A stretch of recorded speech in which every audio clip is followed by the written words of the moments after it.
नमस्कार दोस्तों, तो चलिए हम लोग देखते हैं झारखंड जीके। आज झारखंड जीके में हम लोग देखेंगे झारखंड उत्पाद सिपाही और झारखंड सीजीएल के लिए। और आज का जो क्वेश्चन है मोस्ट इम्पोर्टेंट है, थोड़ा टफ भी है, लेकिन ये जो टफ क्वेश्चन आपके एग्जाम में 100% दिखने को मिलेंगे ही। तो चलिए समय को न गवाते हुए हम लोग पहला क्वेश्चन शुरू करते हैं। देखिए पहला क्वेश्चन है, सुतिया पहान ने अपने राज्य को कितने भागों में विभक्त किया था? पहला है आपका 2, दूसरा है 4, तीसरा है 5 और छठा है 7। इसका सही आंसर हो जाएगा डी 7। अब 7 में भी कौन-कौन भागों में विभक्त किया था ये हम आपको बताते हैं। पहला है आपका लोहागढ़ यानी कि लोहरदगा, दूसरा है हजारीबाग, तीसरा है पालनगढ़ यानी कि पलामू, चौथा है मानगढ़ यानी कि मानभूम और पाँचवा है सिंहगढ़ यानी सिंहभूम और छठा है केसलगढ़ और सातवां है सुरगज्जागढ़ यानी कि सुरगुज्जा। अब ये जो 7 भागों में विभक्त किया था गढ़ के रूप में, अब इन सातों गढ़ों को भी 21 परगना में फिर से बाँट दिया था, 21 परगना में। चलिए नेक्स्ट क्वेश्चन हम लोग देखते हैं, क्वेश्चन नंबर 2। टफ क्वेश्चन है थोड़ा-सा और सब टाइप का क्वेश्चन शामिल किया हूँ, लास्ट तक आप बने रहिए।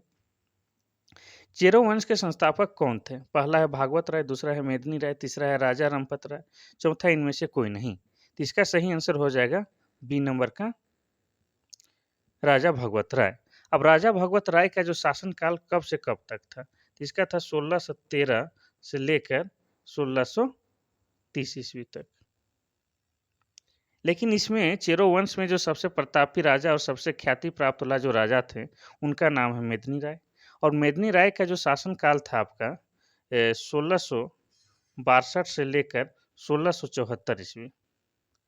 ठीक है। लगभग ये 13 वर्ष यहाँ पर शासन किए थे और इतने कम समय में ही बहुत ज़्यादा ख्याति प्राप्त कर लिए थे।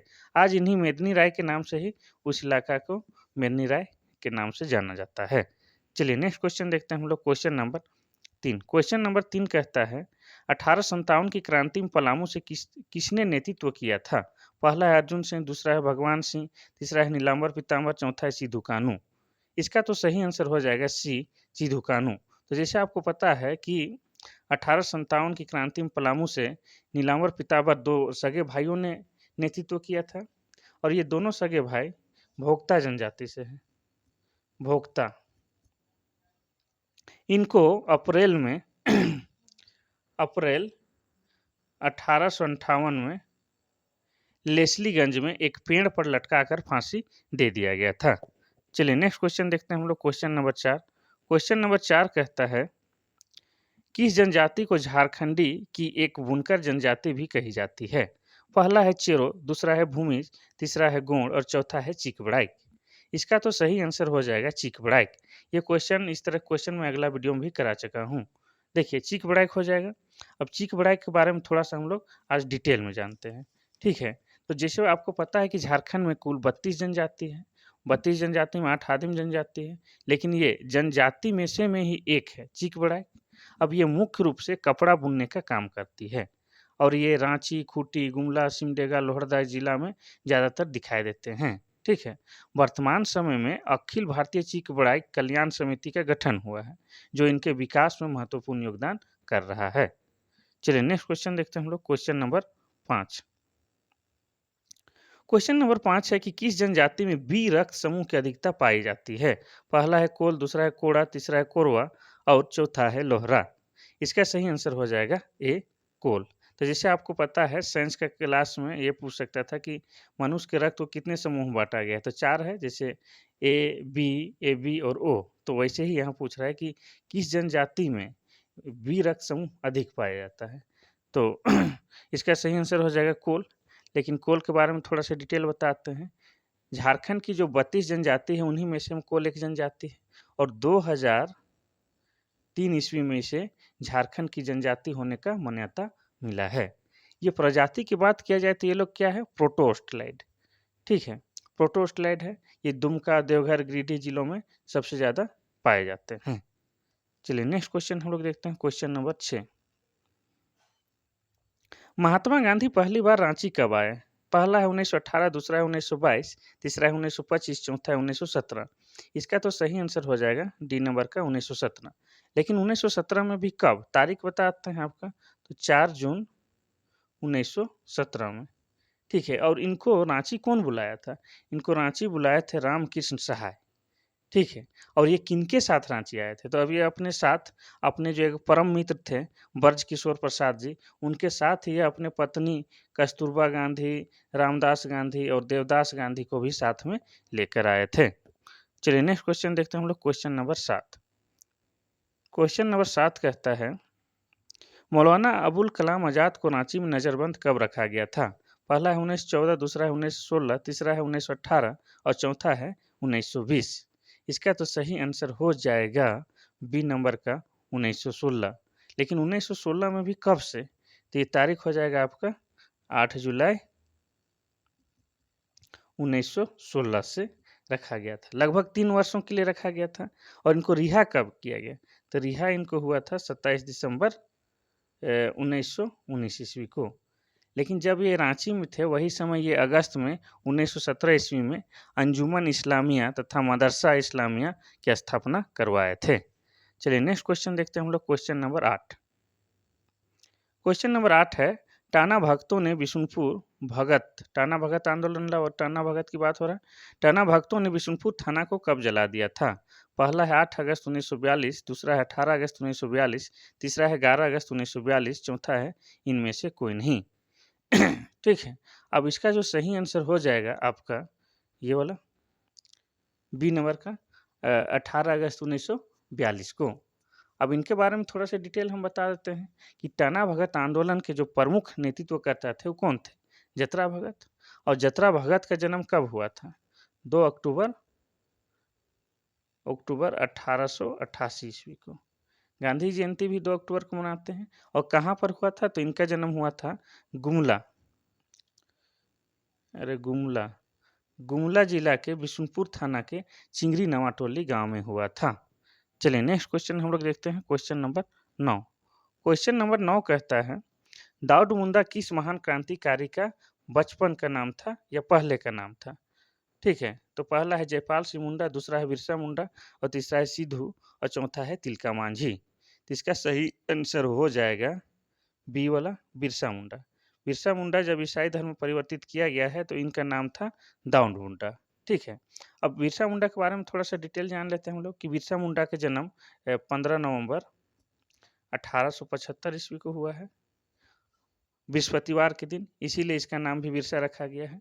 और इनका मृत्यु की बात किया जाए तो मृत्यु हुआ है आपका वर्तमान में ही कल परसों बीता है 9 जून 1900 ईस्वी को। इसके पिता का नाम सुगना मुंडा और माँ का नाम कर्मी मुंडा है। ठीक है। और इनका जन्म स्थान है वर्तमान खूंटी जिला के उलिहत्तू गांव में हुआ है। ठीक है। और अंग्रेजों के द्वारा इनके ऊपर 500 रुपये का इनाम रखा गया था। ये भी आपके एग्जाम में पूछता है। चलिए नेक्स्ट क्वेश्चन देखते हैं हम लोग, क्वेश्चन नंबर 10। क्वेश्चन नंबर 10 है कि पांडे गणपत राय का जन्म कब हुआ था?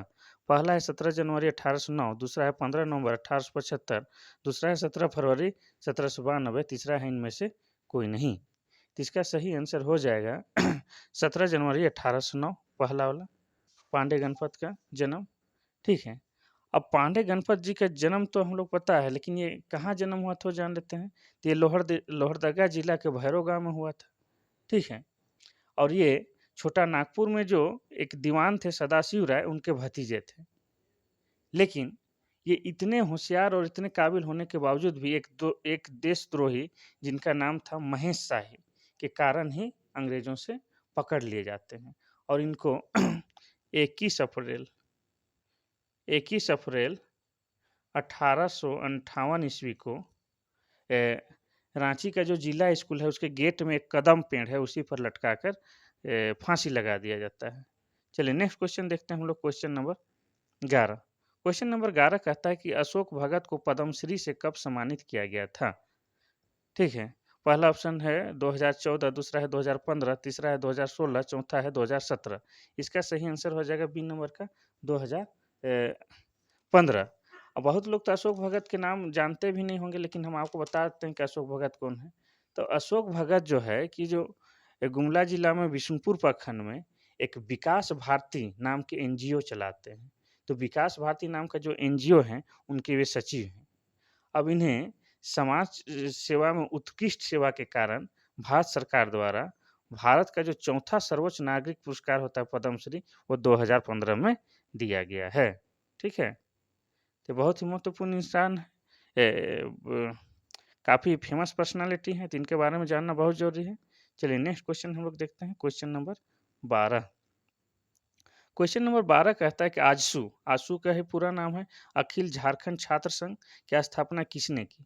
पहला है सूर्य सिंह बेसरा, दूसरा है शिबू सोरेन, तीसरा है सुदेश महतो, चौथा इनमें से कोई नहीं। तो इसका सही आंसर हो जाएगा आपका पहला सूर्य सिंह बेसरा। आजसू का स्थापना किए थे सूर्य सिंह बेसरा। अब बात किया जाए कब किया गया था, तो ये हो जाएगा आपका 22 जून 1986 ईस्वी में। ठीक है। और वर्तमान जो इसके इनके अध्यक्ष हैं उनका नाम है सुदेश महतो, और इस राजनीति पार्टी का जो चुनाव चिन्ह है वो क्या है? केला। केला इनका चुनाव चिन्ह है।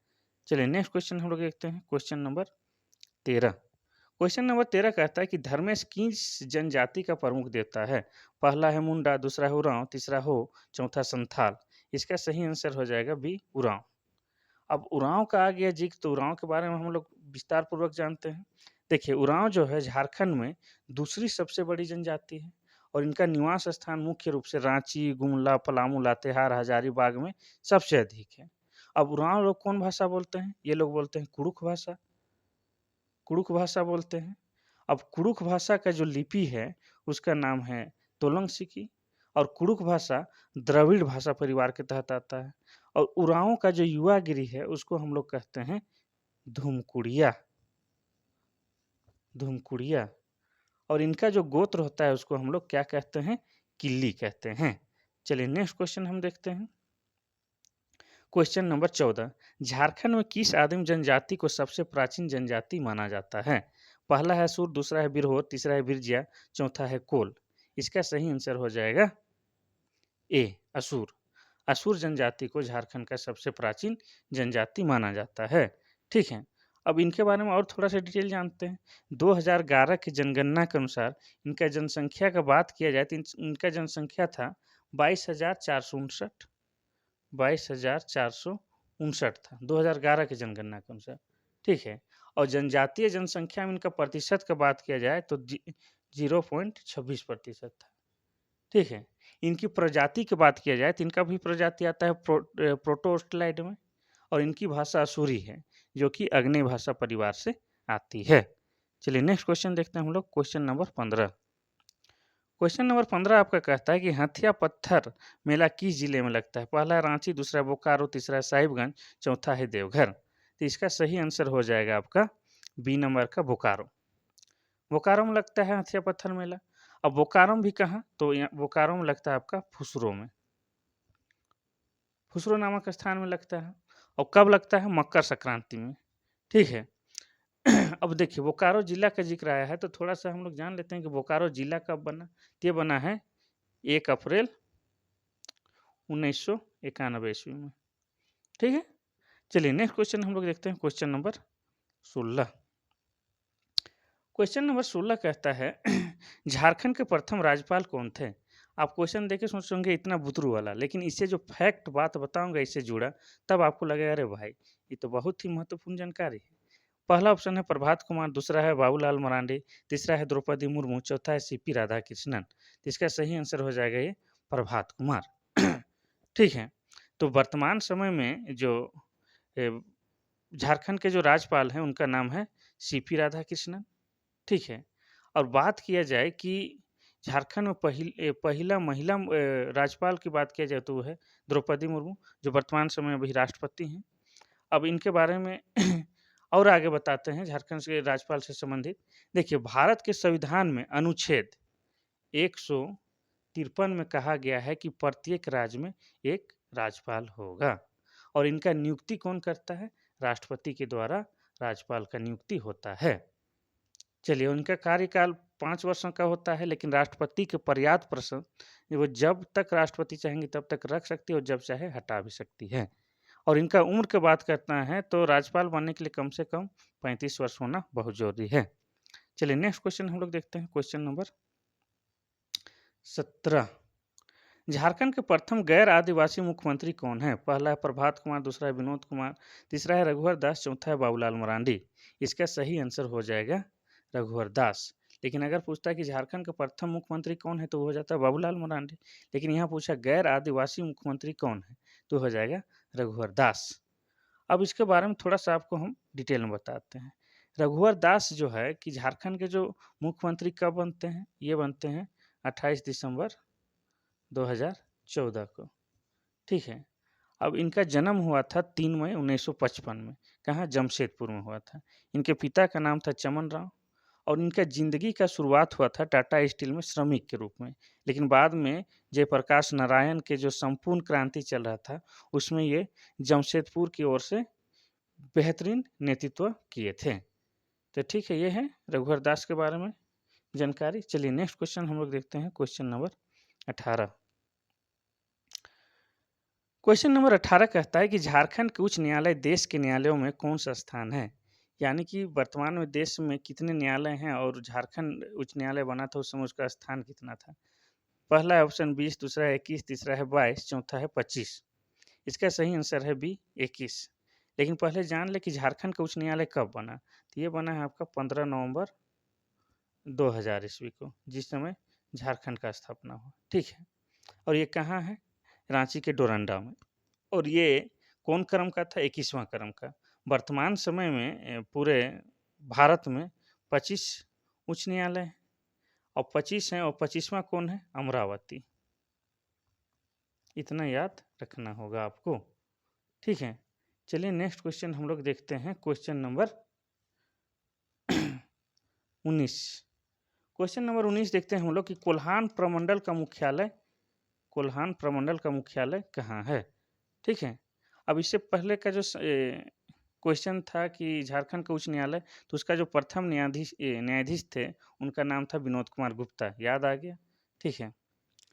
और जो क्या बोलते हैं, उच्च न्यायालय, हाँ, उच्च न्यायालय का जो निर्माण की बात है तो भारतीय संविधान के अनुसार भारतीय संविधान के अनुच्छेद 200, एक सेकेंड, भारतीय संविधान के अनुच्छेद 214 में कहा गया है कि प्रत्येक राज्य में एक उच्च न्यायालय होना है। ठीक है। लेकिन कोई कोई एक ही उच्च न्यायालय में 2 राज्यों का भी काम हो जाता है। चलिए अब हम लोग देखते हैं क्वेश्चन नंबर 19। क्वेश्चन नंबर 19 कहता है कि कोल्हान प्रमंडल का मुख्यालय कहाँ है? पहला है दुमका, दूसरा है चाईबासा, तीसरा है रांची और चौथा है हजारीबाग। इसका सही आंसर हो जाएगा बी नंबर का चाईबासा। कोल्हान प्रमंडल का मुख्यालय कहाँ है? चाईबासा। अब इसमें 3 जिला सम्मिलित हैं इस कोल्हान प्रमंडल के अंदर। एक है पूर्वी सिंहभूम, दूसरा है पश्चिमी सिंहभूम और तीसरा है सरायकेला खरसावां। ठीक है, तीसरा है। अब इसमें 6 अनुमंडल है और 32 प्रखंड भी है। ठीक है। जैसे आपको पता है कि पूरे झारखंड में 5 प्रमंडल है। ठीक है। और 5 प्रमंडल है, पांचों कौन है? उत्तरी छोटा नागपुर, दक्षिणी छोटा नागपुर और पलामू है, कोल्हान है, संथाल परगना है। ठीक है। चलिए नेक्स्ट क्वेश्चन हम देखते हैं, क्वेश्चन नंबर 20।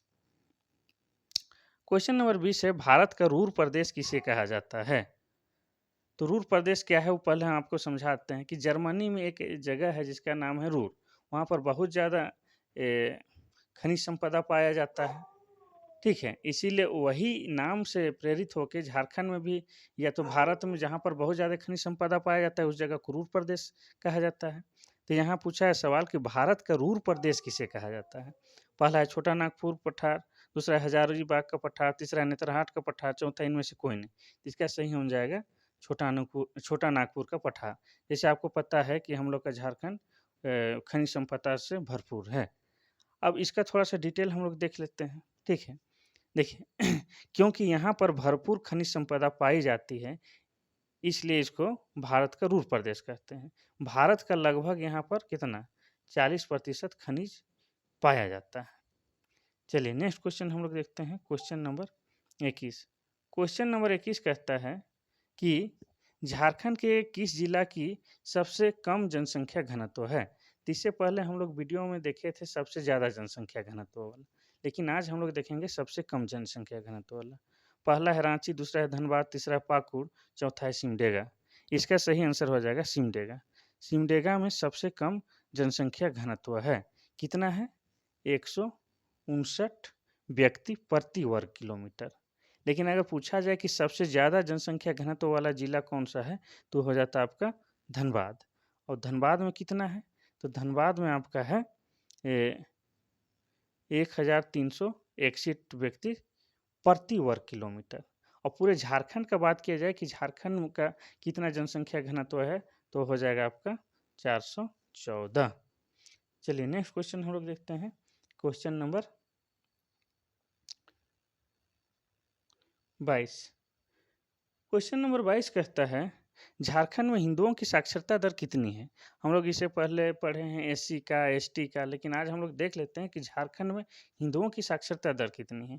पहला है आपका 54.6, दूसरा है 56.4, और तीसरा है 55.5, और छठा है 60.1। इसका सही आंसर हो जाएगा 54.6, पहला वाला हो जाएगा। अब थोड़ा सा हिंदू के बारे में जान लेते हैं।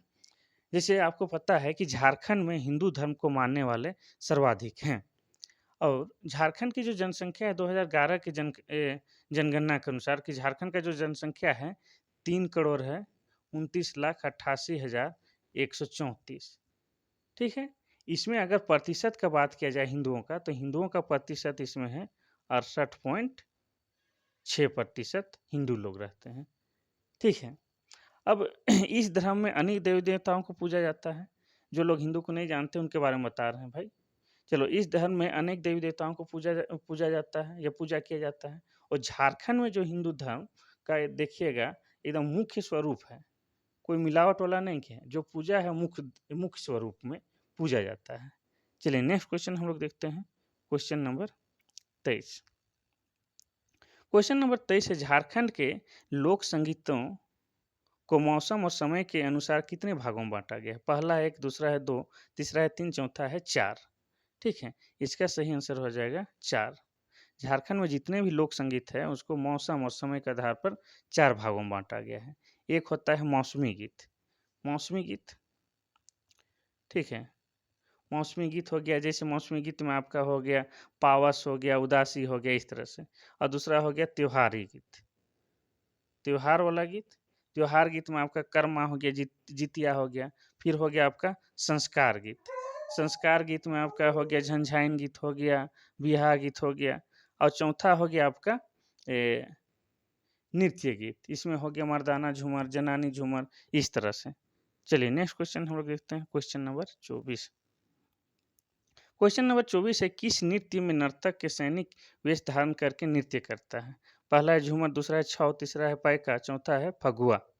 इसका सही आंसर हो जाएगा सी नंबर का पाइका। पाइका नृत्य में जो नर्तक होता है सैनिक ड्रेस धारण करके नृत्य करता है। तो इसके बारे में थोड़ा सा हम लोग जान लेते हैं कि ये क्या है। ठीक है, इसमें ये नर्तक जो है, इसमें ये नृत्य करने समय एक हाथ में तलवार लेता है, दूसरा हाथ में ढाल, जैसे लगता है कि सेना है, युद्ध करने जा रहा है। और ये आपको बता दें ये है पुरुष प्रधान नृत्य है। और भारत से बाहर इसको ले जाने का काम किया था कौन? डॉक्टर रामदयाल मुंडा।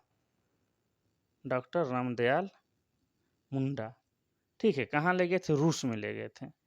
और ये जो पाइका नृत्य है, इसके जो प्रमुख नर्तक हैं उनका नाम है अशोक कच्छप। भारत से बाहर रूस में ले गए थे कौन? Doctor Ramdayal Munda.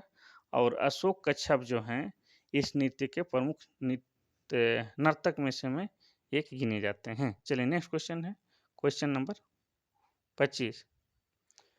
Question number 25 कहता है कि इनमें से कौन तंतुवाद नहीं है। पहला है केंद्रा, दूसरा है बनम, और तीसरा है एकतारा, चौथा है बांसुरी। तो इसका सही आंसर हो जाएगा बी डी बांसुरी। तो पहले आपको समझना होगा तंतुवाद मतलब होता है कि जो वाद्य यंत्र जिसमें तार से बना हुआ है, जैसे केंद्रा में भी तार है, बनम भी, एकतारा में भी, जिसको तार को या तो अंगुलियों से, नाखून से, या तो अंगुलियों से, या तो कोई कमानी से रगड़ के बजाया जाता है, इसको हम लोग बोलेंगे तंतुवाद। लेकिन यहाँ पर बांसुरी है, बांसुरी में तो कोई तार नहीं लगता है, तो इस तरह से बांसुरी हो जाएगा। ठीक है, तंतु में तार बंधा होता है, इतना याद रखना है। नेक्स्ट क्वेश्चन है क्वेश्चन नंबर 26। क्वेश्चन नंबर 26 है झारखंडी धाम किस जिले में है। पहला है चतरा, दूसरा है देवघर, तीसरा है साहिबगंज, और चौथा है गिरिडीह। इसका सही आंसर हो जाएगा डी नंबर का गिरिडीह। ठीक है, अब गिरिडीह में भी कहाँ? तो गिरिडीह में धनवार प्रखंड है वहाँ पर। अब इसमें किसका पूजा किया जाता है? तो यहाँ भगवान शिव जी का पूजा किया जाता है, भगवान शिव जी का पूजा किया जाता है। और शिवरात्रि के दिन मेला भी लगता है। और ये कहाँ है? ये इरगा नदी के तट पर बसा है। इरगा नदी तट, इतना याद रखना है। और इसका निर्माण मौर्य काल में हुआ है। अब झारखंड धाम जो है, इसको बैद्यनाथ धाम का बड़ा भाई भी माना जाता है।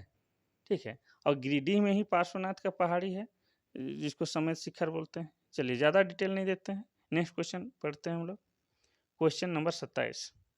क्वेश्चन नंबर 27 कहता है आपका कि पलामू किला का निर्माण कब हुआ? पहला है 1618, दूसरा है 1619 और तीसरा है 1620 और चौथा है 1621। इसका सही आंसर हो जाएगा 1619। अब इसको कौन करवाया था? इसको भी करवाया है कौन? मेदिनी राय। इसका निर्माण भी करवाया है मेदिनी राय। अपने पुत्र प्रताप राय के लिए इन्होंने निर्माण करवाया था। इस किले का जो सर्वाधिक आकर्षक कोई दृश्य है वो है नागपुरी दरवाजा। नागपुरी दरवाजा, ठीक है। और नागपुरी दरवाजा कहाँ से लाया गया था? नागपुरी दरवाजा यह नागवंशी राजा को हराकर पलामू लाया गया था। चलिए नेक्स्ट क्वेश्चन देखते हैं, क्वेश्चन नंबर 28। क्वेश्चन नंबर 28 कहता है कि कुड़ुख साहित्य इन इंट्रोडक्शन टू द उरां लैंग्वेज किसने लिखा है? पहला ऑप्शन है ओ फ्लेक्स, दूसरा है जॉर्ज कैंपवेल, तीसरा है ए ग्रिनाड और चौथा इनमें से कोई नहीं। इसका सही आंसर हो जाएगा ओ फ्लेक्स। ओ फ्लेक्स जो एक अंग्रेज हैं, उन्होंने ही लिखा है in introduction to the Oraon language. ठीक है। अब जब यहाँ उरांव का बात आया तो आगे उरांव के बारे में भी जान लेते हैं। सबसे पहले ये जान लेते हैं कि in introduction to the Oraon language को कब लिखा गया है? तो ये लिखा गया आपका 1874 में। और किनके द्वारा? ओ फ्लेक्स के द्वारा। और उरांव लोग क्या है? झारखंड की दूसरी बड़ी जनजाति है। और इनका जो भाषा है कुड़ुक, और कुड़ुक भाषा किस में आता है? द्रविड़ भाषा परिवार से। इनकी लिपि कौन सा है? तुलोंगसी की। ठीक है, इतना याद रखना ही रखना होगा एग्जाम की दृष्टि से। नेक्स्ट क्वेश्चन है, भारतीय खनिज संस्थान ISM धनबाद का स्थापना कब हुई? पहला है 1925, दूसरा है 1926, तीसरा है 1930 और चौथा है 1932।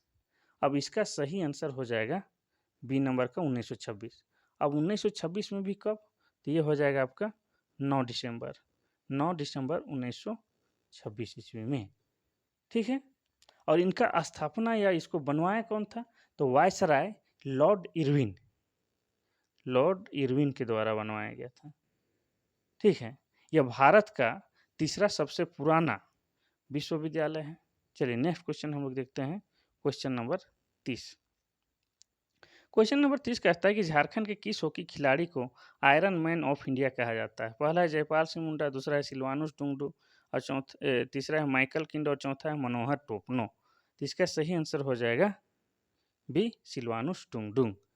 अब इनके बारे में थोड़ा सा जानते हैं।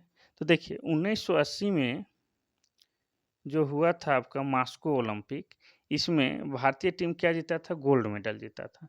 उसी टीम के ये सदस्य थे। कौन? सिलवानुस टुंगडू। अब इन्हें ध्यानचंद अवार्ड से भी सम्मानित किया जा चुका है।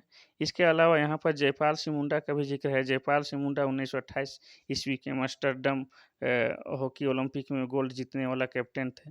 माइकल किंडो भी एक महान हॉकी प्लेयर हैं और मनोहर टोपनो भी एक महान हॉकी प्लेयर हैं।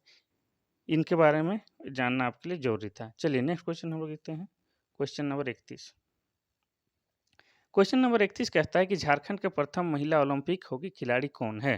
पहला है निक्की प्रधान, दूसरा है सुमराय यहाँ होना चाहिए, सुमराय टेटे, तीसरा है सुनता लकड़ा, चौथा है ब्यूटी डुंगडुंग। इसका सही जो आंसर हो जाएगा आपका ए नंबर का निक्की प्रधान। ठीक है। तो देखिए 31वें ओलंपिक जब 2016 में हो रहा था, कहाँ? रियो डी जेनेरियो में। उस समय ये निक्की प्रधान ओलंपिक खेलने गई थी। इस तरह से निक्की प्रधान जो है झारखंड की पहली महिला ओलंपिक हॉकी खिलाड़ी है। अब बात करेंगे कि निक्की प्रधान कहाँ की रहने वाली है? तो निक्की प्रधान वर्तमान के खूंटी जिले के मुरहू ब्लॉक के हैसल गांव की है। कहाँ की है? हैसल गांव की, जो कि खूंटी जिले के मुरहू ब्लॉक में पड़ता है। ठीक है। अब नेक्स्ट क्वेश्चन हम लोग देखते हैं, क्वेश्चन नंबर 32। क्वेश्चन नंबर 32 जो है, झारखंड का देशांतरीय विस्तार कितना है? शुरू है 83 डिग्री 19 मिनट से लेकर 87 डिग्री 57 मिनट पूर्व के बीच में, और दूसरा है 21 डिग्री 58 मिनट से लेकर 25 डिग्री 57 मिनट पूर्व के बीच में। तीसरा है 34 डिग्री 65 मिनट से लेकर 34 डिग्री 57 मिनट के बीच, और इनमें से कोई नहीं। तो इसका सही आंसर हो जाएगा ए वाला।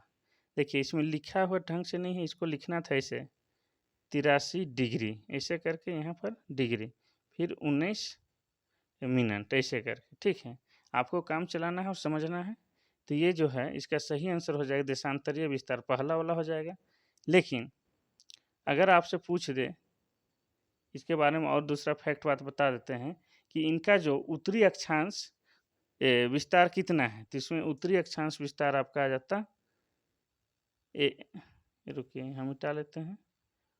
उत्तरीय अक्षांश विस्तार आपका हो जाएगा 21 डिग्री 58 मिनट से 25 डिग्री 18 मिनट पूर्वी उत्तरी अक्षांश में है, ये हो जाता। ठीक है, और जैसे आपको पता है कि झारखंड से होकर कर्क रेखा गुजरती है, ये भी आपको याद रखना है। चलिए नेक्स्ट क्वेश्चन हम लोग देखते हैं, क्वेश्चन नंबर 33। क्वेश्चन नंबर 33 कहता है कि झारखंड में वर्षा ऋतु का काल कब से कब तक माना जाता है। पहला है 15 जून से 15 अक्टूबर, दूसरा है 1 जून से 1 अक्टूबर, तीसरा है 20 जून से 20 नवंबर, और चौथा इनमें से कोई नहीं। इसका सही आंसर हो जाएगा ये वाला 15 जून से 15 अक्टूबर झारखंड में वर्षा ऋतु का काल माना जाता है। वैसे मानसून आगमन भारत में सबसे पहले कहाँ होता है, केरल में। अब केरल राज्य में 1 तारीख तक आ जाता है, और झारखंड आने का समय है 10 से 15 जून। ठीक है, अब हम जान लेते हैं कि झारखंड में जो वर्षा होता है, जो जो ऊंचा भाग है उसमें सबसे ज़्यादा होता है, ऊंचा भाग में। अब ऊंचा भाग में हम लोग का क्या है, नेत्रहाट पहाड़ है। तो इस तरह से जो सर्वाधिक वर्षा झारखंड में कहाँ होता है, नेत्रहाट, नेतरहाट में। और नेतरहाट किस जिला में है, तो ये है आपका लातेहार, लातेहार में नेतरहाट है। चलिए नेक्स्ट क्वेश्चन हम लोग देखते हैं, क्वेश्चन नंबर 34। क्वेश्चन नंबर 34 कहता है कि उत्तरी कोयल के सहायक नदी कौन है। पहला है औरंगा और अमानत, दूसरा है स्वर्णरेखा और संजय, तीसरा है सोन और दामोदर नदी, चौथा इनमें से कोई नहीं। इसका सही आंसर हो जाएगा ए। याद रखने का भी बिल्कुल आसान तरीका है। ऊ से उत्तरी कोयल, यहाँ आ रहा है दोनों में, औरंगा और अमानत ये इसकी सहायक नदी है। और जैसे आपको पता है कि उत्तरी कोयल कहाँ से निकलती है, रांची के पठार से निकलती है। और इसकी लंबाई की बात किया जाए तो ये लगभग आपका है 255 किलोमीटर। ठीक है, और ये अंत में ये खुदे जाकर बंगाल की खाड़ी में नहीं मिलती है, ये जाके सोन नदी में मिल जाती है, सोन नदी में जाके गिर जाता है। यानी आप कह सकते हैं कि सोन नदी का सहायक नदी उत्तरी कोयल है। नेक्स्ट क्वेश्चन हम लोग देखते हैं, क्वेश्चन नंबर 35, और आज का ये लास्ट वीडियो है। 40 को क्वेश्चन नहीं बना पाए हैं, आजकल बिजी शेड्यूल चल रहा है तो थोड़ा सा क्वेश्चन कम बना पा रहे हैं। ठीक है, इसके लिए हम क्षमा प्रार्थी हैं। कोशिश करेंगे ज़्यादा से ज़्यादा क्वेश्चन आपके लिए लेके आएंगे जो आपके लिए बहुत ही फायदेमंद वाला हो। चलिए, ब्राह्मणी नदी का उद्गम स्थल कौन सा जिला है। पहला है रांची, दूसरा पलामू, और तीसरा है दुमका, चौथा है साहेबगंज। इसका सही आंसर हो जाएगा सी, दुमका। अब दुमका में भी कहाँ, तो दुमका में एक है क्या, दुधवा पहाड़ी से निकलता है। और इसकी जो सहायक नदी है किसका, ब्राह्मणी नदी का सहायक नदी क्या है, गुमरो, गुमरो, और एगो है एरो, ये इसका सहायक नदी है ब्राह्मणी नदी का। और यहाँ बात आया है दुमका का, तो दुमका जिला का निर्माण कब हुआ है, दुमका जिला का निर्माण हुआ है 1865 ईस्वी में। ठीक है, तो ये था आपका आज का महत्वपूर्ण क्वेश्चन। कल हम फिर से महत्वपूर्ण क्वेश्चन लेकर आते हैं, आप बस मेरे वीडियो में बने रहिए, आपको 100% सफलता मिल के रहेगा। ठीक है, आप बस विश्वास के साथ इस चैनल में जुड़े रहिए, आपको 100% सफलता मिलने वाला है। आपको तो जीके, झारखंड जीके में बिल्कुल आने वाला है एकदम 99% यहीं से। चलिए, आज के लिए बस इतना सही। थैंक यू, धन्यवाद।